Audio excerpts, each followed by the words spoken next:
Happy birthday to Nanay.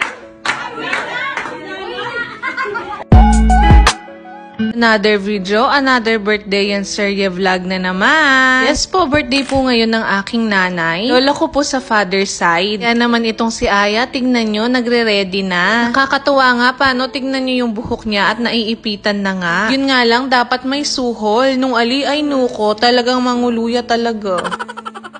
Ay, kalagunan ni nga na ako. Ewan ko na lang, bebe, kung di mamatay yung langaw pag napadapo dyan sa buhok mo.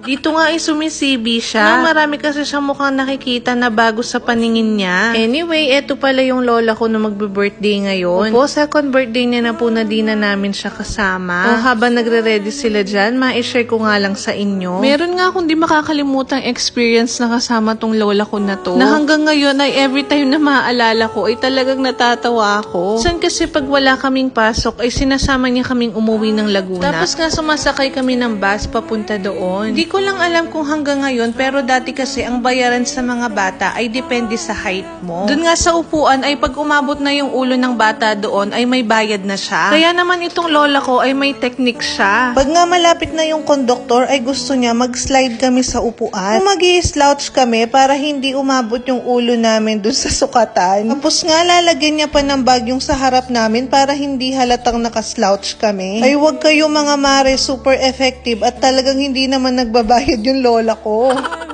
Kaya naman sa mga bus na nasakyan namin dati, pasensya na po. Dito nga ay malapit na rin silang matapos. Ayun nga, at nagtulungan na silang lubuhin yung mga lobo. Iwan ko na lang, sino sa kanila ang unang magkakabeke niyan? Ito nga pala yung pagsasaluhan namin ngayon. Siyempre, hindi mawawala yung cake, pansit, meron ding palabok, fried chicken, at itong mochi. Meron nga rin itong Wiggy's ice cream na paborito ng lahat. Wiggy's, Bekenemen. Ay nuko, kung nandyan lang yung lola ko, sigurado sasabihin niya, perahin nyo na lang. Dito nga ay tawang-tawa kami dahil nakalimutan namin siyang kunin sa loob. Happy birthday!